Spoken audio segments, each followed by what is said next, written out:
Salut les amis, on attaque aujourd'hui le groupe G, le groupe de la Tunisie, les Aigles de Carthage, dans un groupe extrêmement compliqué avec bien sûr l'Angleterre, le Panama et surtout la Belgique. Et c'est la sélection belge qu'on va vous présenter dans cette édition d'Objectif Russie, les Diables Rouges avec une génération dorée à l'image bien sûr de quelques stars du football anglais.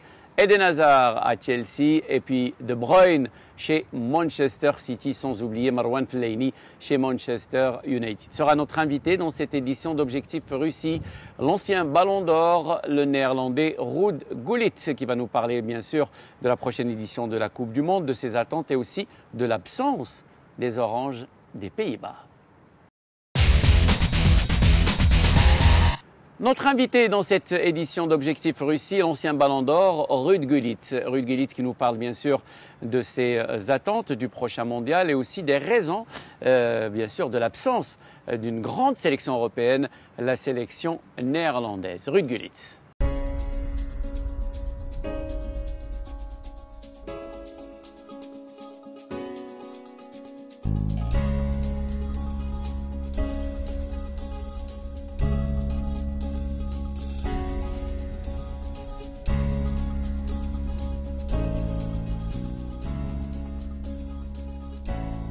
Personnellement, je penche plus en faveur de l'Espagne et de l'Allemagne. Un autre candidat peut aussi créer la surprise dans cette édition. Je pense là à la France. C'est des équipes avec une longue tradition footballistique. Elles se basent surtout sur le côté offensif. J'estime que ces trois candidats disposent des meilleures chances en ce mondial.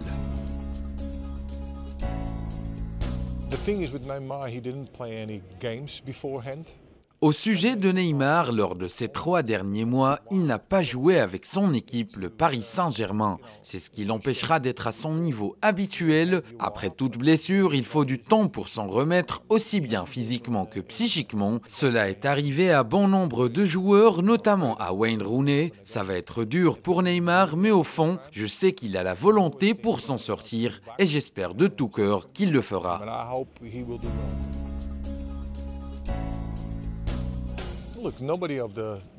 À vrai dire, aucune ou peu de stars du football l'ont fait dans le passé. Il faut savoir que pendant leur saison en compagnie de leur club, ils sont tous sous tension, surtout pour un club de la trempe du Real Madrid. Attaquer la Coupe du Monde juste après peut s'avérer délicat.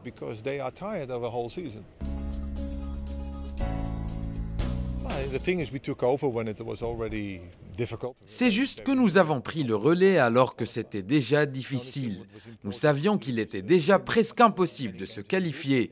Il nous fallait gagner autant de matchs que possible. Sur les 8 matchs que nous avons joués, nous en avons gagné 7, mais on a quand même échoué à se qualifier à cause du goal average. Mais ce n'est pas grave, tout compte fait, je crois que nous avons laissé une bonne équipe à Ronald Koeman pour travailler. Nous disposons d'une bonne équipe avec des joueurs d'expérience tels que Jorginho Wijnaldum, Virgil van Dijk. Avec de tels éléments, l'avenir s'annonce radieux pour la Hollande.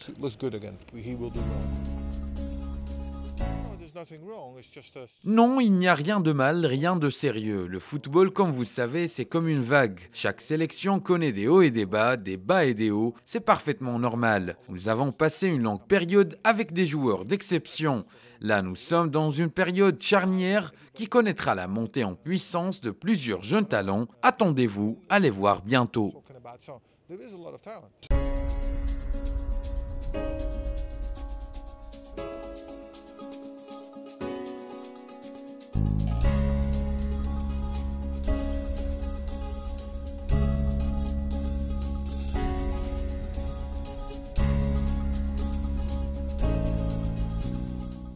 La Belgique et l'Angleterre sont bien sûr les favoris dans ce groupe G, devant la Tunisie et le Panama. La Belgique, avec un talent immense, peut vraiment croire en ses chances. Je vous laisse avec cette fiche de présentation des Diables Rouges. La Belgique possède une génération dorée qui est appelée à briller en Russie. Les Diables Rouges n'ont d'ailleurs pas eu à trop s'employer pour valider leur ticket pour le mondial. Logés dans un groupe prenable avec la Bosnie-Herzégovine, la Grèce, Chypre, Gibraltar et l'Estonie, Les hommes de Roberto Martinez ont fini largement en tête avec 28 points au terme de 10 journées, ce qui correspond à 9 victoires et un seul match nul, des doubles confrontations durant lesquelles les Belges n'ont jamais été inquiétés. Bien au contraire, la sélection s'est offert plusieurs larges victoires, à l'image d'un 8-1 infligé à l'Estonie ou encore un 9-0 à Gibraltar. La Grèce est d'ailleurs la seule formation à avoir réussi à accrocher les Belges après un match nul, un but partout. En plus de sa pléiade de stars, la sélection belge possède l'un des meilleurs joueurs de la planète. Eden Hazard va prendre part à sa deuxième Coupe du Monde après celle de 2014. Le joueur de Chelsea a grandement contribué à la qualification de son pays après avoir marqué 6 buts et délivré 5 passes décisives lors des éliminatoires. L'ex-joueur de Lille a pour rappel fêté sa première sélection en 2011 avec les Diables Rouges opposés au Kazakhstan à l'époque. Depuis, il s'est imposé comme la star de cette équipe, capable à lui seul de changer le cours d'un match. Et avec la Belgique, il a également atteint les quarts de finale du dernier mondial au Brésil en 2014. Après une saison compliquée avec Chelsea en Première Ligue, la Russie arrive donc à point nommé pour Eden Hazard. Roberto Martinez sera en charge de faire mieux que son prédécesseur Mark Wilmots. L'ancien entraîneur d'Everton et de Swansea est arrivé en Belgique en 2016. L'Espagnol, qui n'avait travaillé qu'en club, a validé le ticket des Diables Rouges sans goûter à la défaite. Martinez effectuera en Russie sa première apparition dans un tournoi de FIFA en tant qu'entraîneur ou joueur.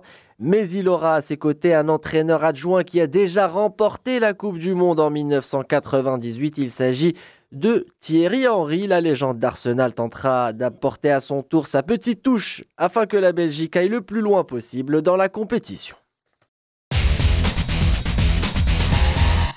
Pour cette 21e édition de la Coupe du Monde, la sélection belge sera très attendue.